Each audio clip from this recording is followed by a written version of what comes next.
This is our farm here. It's very small. We only have 125 acres. I have it all outlined here in red. The blue rectangles there are my water sources. The orange rectangle squares are my corrals.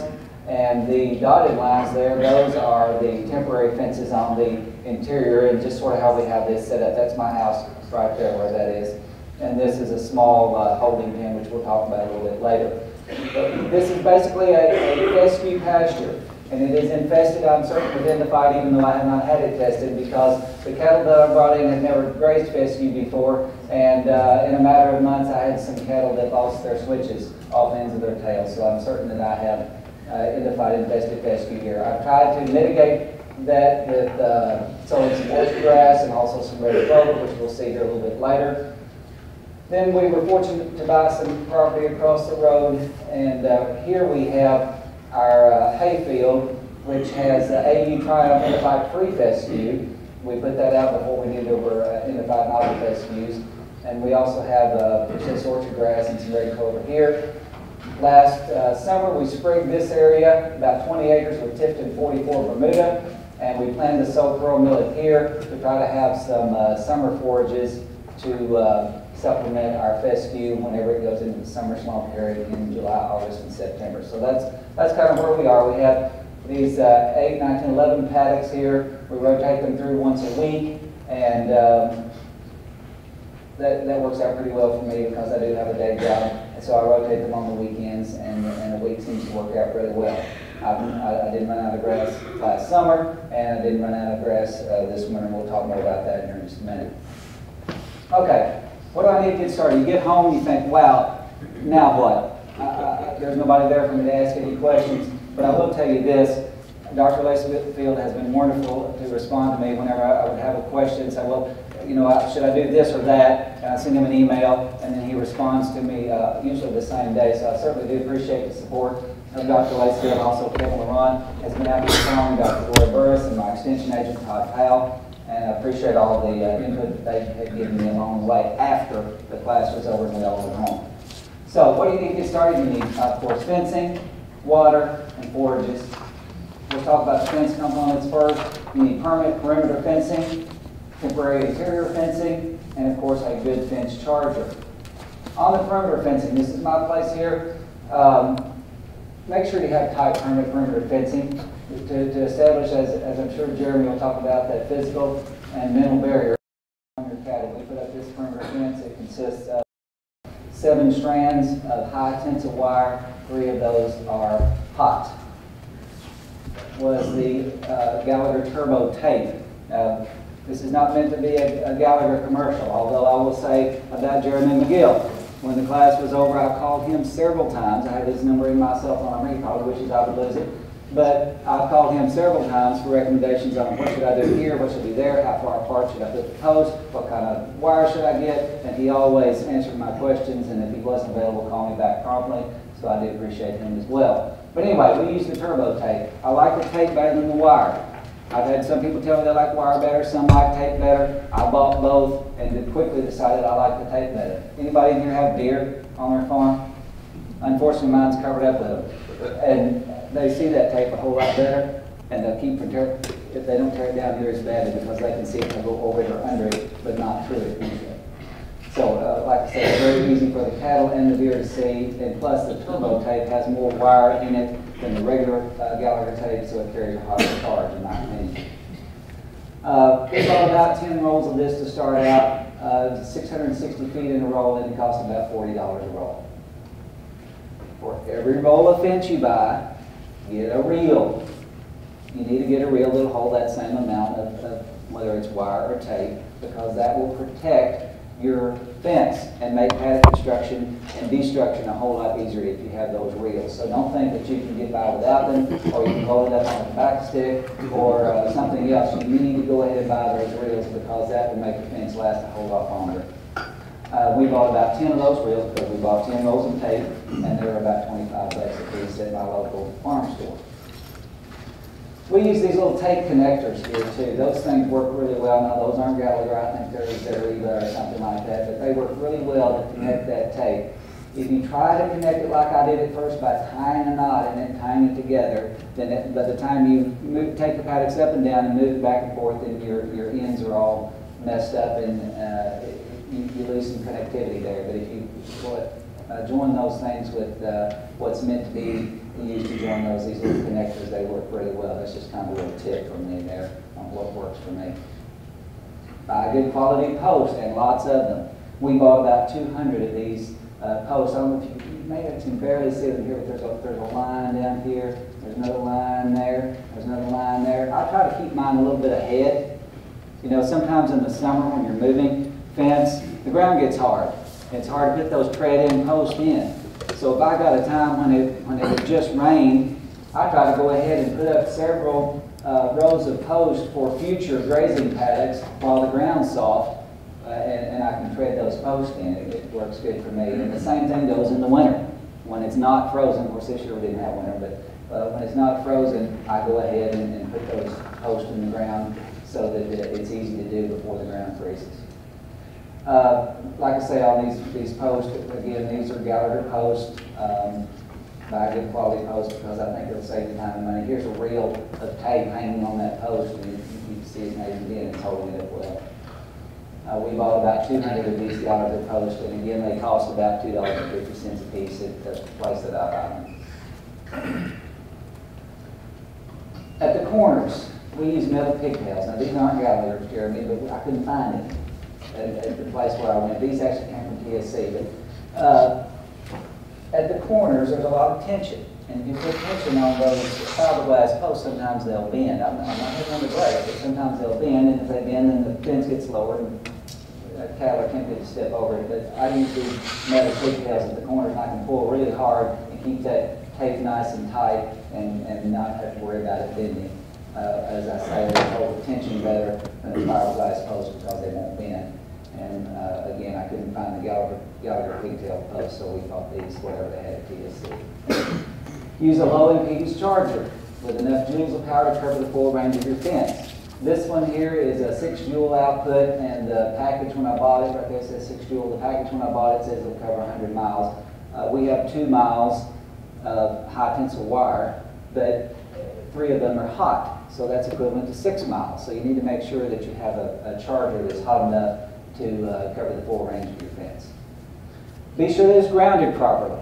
That's a big, big thing. Everybody talks about that. Jeremy probably will cover that if you haven't already, that you need to make sure that you have that properly grounded.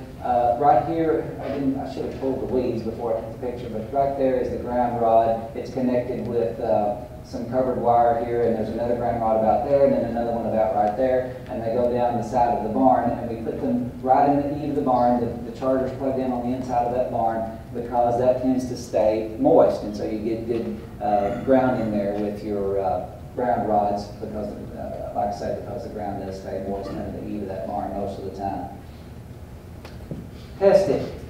Test it at least once a week. I do most of my work on the weekends. You need to go out there and test your fence, walk your fence. I walk my fences at least once a week. In the summer, I try to do it every day, just make sure that a tree hasn't fallen on it, or a limb fallen on it, and grounding it out, or made an outlet for the cattle. But as you can see, this fence is hot. It's pulling it only goes up to 9.9, and that's pulling 8.3 kilovolts, which I believe is 8,300 volts. So it's a hot fence. I've touched it entirely myself, and I can attest that it is hot and it does work. Okay, what else do I need? Water. We have traditional ponds, which I heard just a little bit about when I was here just a few minutes ago before you ate. Gravity flow tank and automatic fountains. Those are my 3. This is obviously the least desirable option, but unfortunately, because of the way my paddocks are, I have to use it. So I do have a small pond that I do use. It's one of your traditional ponds. There's just a hole in the ground, which is a terrible place for cattle to contaminate their drinking water with their urine and feces, which is not a good situation. But it's one of those examples that you just have to use what you have sometimes. So in this case, that's what I have to use in a couple of the paddocks. And of course, in the summer, sometimes I do stand in the water. My cows are half Brahma, half Hereford, so they do not spend a lot of time in the water. The bull's Angus, and sometimes I see him in there. Here's a gravity flow tank. This pond is fenced off. This is not a very good picture. I was actually standing on top of the barn to take this because I wanted to get the pond as well as there is a gravity flow tank. We'll have a bit of a shot of that here in just a second. But this is the levee here, and that's the pond, and it's draining an underground pipe servicing that tank there. But I have this fenced off where they cannot get in and contaminate the water. I also keep the cattle fenced off the levee because I don't want them to damage the levee and it starts washing away and so forth. So I do keep the cattle also fenced off the levee. This is the levee here, and that right there is the overflow pipe if it happens to rain too much. So the water comes in the underground pipe into this tank. That's a 300-gallon tank. Again, Jeremy, there's a little Gallagher float there, and there's some other parts that are Gallagher underneath the water that you can't see. But I buried this thing about halfway down in the ground, and I didn't measure this to know how far that is, but calves can walk up and drink out of that, and that's important to me because I hate to see in the summertime a calf walk up and you can see him trying to reach the water tank and switching his tail and he just can't quite get his mouth in there. But anyway, that's short enough that calves can actually drink out of it. I've had several people ask me, do you have trouble with the cows trying to get in that and stand in it like standing in a pond? I don't. They may all stand in it this summer, but so far I've never had a single one get into it. So again, this is buried to a height which allows calves to drink. And you can see here, around the tank is DGA, dense grade aggregate. What you cannot see is underneath there is geotextile fabric, which gets rid of your mud. You need to do that around your tanks. I'm sure they talked about that here too, is to put down some geotextile fabric and then put dense grade aggregate on top of it. And this, even when it rains, this is never muddy. So that's a good situation. As far as automatic fountains, we do have a couple of those also, and we chose the Gallagher mirror founts. We chose the 4-float model, which is rated for up to 200 head. I don't have that many, but I thought at some point I might want to expand, so get a bigger one while you're at it. Somebody asked me what is this here? Well, I didn't have the forethought to get those that were heated, so this is an electric cord coming through this 2-inch PVC pipe here running to one of those cattle tank heaters. This has got some wire wrapped around it here. It comes that way and dropped in, and that's to keep this tank from freezing, because if you don't have enough cattle going to it, drinking enough water out of it every day, those things will freeze if it gets real cold. And the water to this comes from a well. All right, forage options. What else do I need is forage? Forage options, cool season grasses, warm season grasses, and legumes. Again, this is my experience. Our farm is primarily fescue based. We have added some persist orchard grass to try to improve the pasture quality. We graze 6-acre paddocks during the summer for about a week. The paddocks are 325 feet wide by 800 feet long. I'm sure that they covered in here that you really don't need to have those paddocks any longer than 800 feet because of access to water. They like to water 800 feet or less, so we try to adhere to that. And again, we have a total of 11 paddocks, so every paddock gets about 10 weeks of rest. Around the middle of August, we fertilize with 150 pounds of ammonium nitrate per acre and fence the cattle totally away from that area that we just fertilized. Then beginning around November 1st, we give them access to just 2 acres every week. And these strip grazing paddocks are about 110 feet wide, 800 feet long. So what I do is I walk off about 33 steps and move the fence. And so I want to give them 2 acres all winter long. And this year, of course, we didn't have a winter, but I never actually made it all the way around. I never actually grazed the whole farm. I never went out of grass. Now, that's hay. We'll talk about that in a minute. So how many cows do you have on this? I only have 20 cows. 20 cows. That's all I have right now. I think I could actually support 40. And of course, we do not back fence during the strip grazing in the winter because there's no regrowth that needs to rest. Rest is what it's all about. In the summer of 2011, last summer, we did sprig about 20 acres of that Tifton 44. We hope that's going to be ready to graze in the summer of next year. It's a slow process. It takes a long time for that to establish itself. So that's why we tried a small area that we really weren't depending on to see if we could get some Bermuda going. The sprigs came from very close by. My neighbor actually just down the road raises Bermuda grass hay. He also has a digger and a sprigger. And so he was able to come and put those sprigs out for us. So I have someone that's close by that I know has had success raising this variety of Bermuda, so that's why I chose the one that I did. That's why I chose 44. He also has some hardy Bermuda, but from what I thought was a great trial, just me looking at his cattle grazing now. I felt like the Tippett 44 was a better stand. I took this picture last night, actually. I threw this in after I'd already finished the PowerPoint. I went back and added it. This is my Bermuda grass field, and because we've had so many warm days already, it's already beginning to put out tillers. So I'm very pleased to see that it's coming out after the winter. And we plan to seed 15 acres in pearl millet. Again, that's for some summer grazing, and we want to graze those forages in July, August, and September while fescue is in its summer slump. We also oversee our pasture with red clover at the rate of 4 pounds per acre, and I use Cinnamon Plus certified seed that I bought at Southern States. It's not the Southern States commercial, it's just that's where my farm store is, and I like those people down there, so that's where I buy my seed. But anyway, the recommended rate is 8 pounds per acre. I'm sure that's what they told you here. And that's great. You want to put 8 pounds per acre, go ahead and do it. The reason that I don't, I only put half the recommended rate, and I do see that in late January, early February.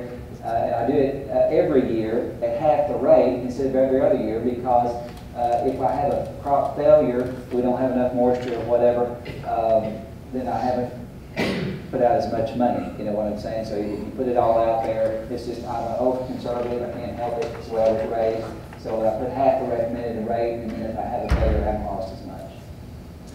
These are the seedlings that we actually seeded this on February the 14th, and we had snow cover that day in 2011. And then this is about a month later in March. You can see those seedlings coming up there at the end of my finger. This date here is wrong, just ignore that. That's what was on the camera at the time. And so the top photo of the seedlings, this is a picture I took of the same pasture just a few weeks ago. A year later, you can see that we have a very significant stand of red clover there. I hope you can see that. That's clover there and there and there and there. And anyway, it's a pretty decent stand of red clover. I was sticking to death with it, actually, because I was so pleased. I took my boots off. I want you to get an appreciation of how thick and deep and tall it was. I took my boots off and took a picture of my boots in that clover, so that clover is actually up over my boots. You don't need expensive seeding equipment, or at least I didn't.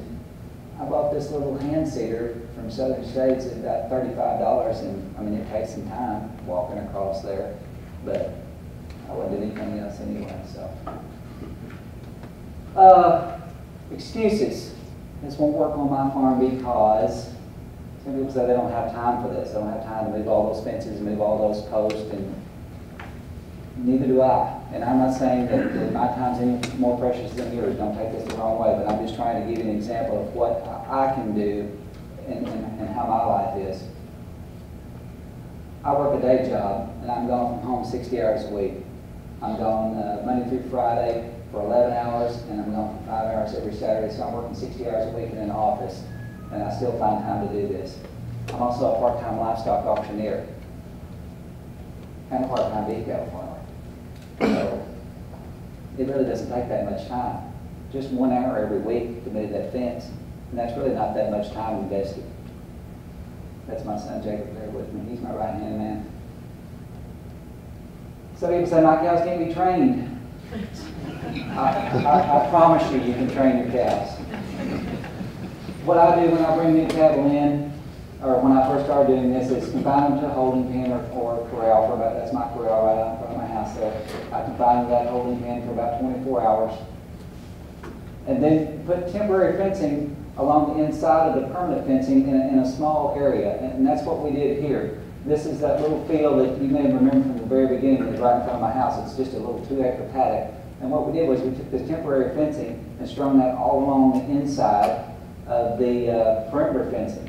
So the perimeter fencing is actually keeping them in, but they can see this perimeter or this temporary fence, and they get used to that. And you can see they're standing right in the middle of the paddock there. So I'm sure they've all been shocked a few times. In a very short time, I think really 2 days or less, they'll be trained to go where you want them to go. This is us opening the paddock to let them in. I mean, they hear that squeaking reel, me rolling that tape up, and it's like Pavlov's dog. They come running without me even calling. So, does this all really pay off? Well, consider this. In the winter of 2011 and 12, we fed only 98 square bales of hay for just 19 days, all winter long. The rest of the days, the cattle graze stockpile fescue. Anybody ever feed sympathy hay? You know what sympathy hay is? That's when you think they need hay, but they really don't. I did that some. So I could have probably gotten by with maybe even as much as half of what I fed. So if you can imagine feeding those cattle 50 square bales of hay all winter long, we could have probably gotten by with less. But sometimes I felt sorry for them, or if they're at the store, the neighbors say, you know, don't you ever feed your cows or whatever? And so you start feeling sorry for the cows. You put the hay out there, but to be honest with you, they wasted some of that 98 bales, because if they had their choice over a nice fresh salad or granola, they'll pick the salad every time. So, like I say, I think we've actually got by with less, but to me, that's just phenomenal based on what we've had to do in the past. In most areas, we had over a foot of stockpile fescue when we started this on November the 1st. This is your grazing stick. I still have mine. See, there's the foot mark right there, and so there's at least a foot there, and if you look at where it's sticking up, maybe 16 inches possibly of stockpile fescue that we started off with. This is a picture of the cattle grazing mid-December. Grass is still pretty green. This is mid-January, starting to get a little browner. This is mid-February, pretty brown, but still lots of pasture residue there for them to graze. And like I say, we never actually got all the way around. Started warming up. Who would have thought we had so many 90-degree days in March, and it just greened up overnight. That's March, and this was just a few days ago, April, and they're belly deep in it. So, thank you very much. I appreciate the opportunity to share that with you.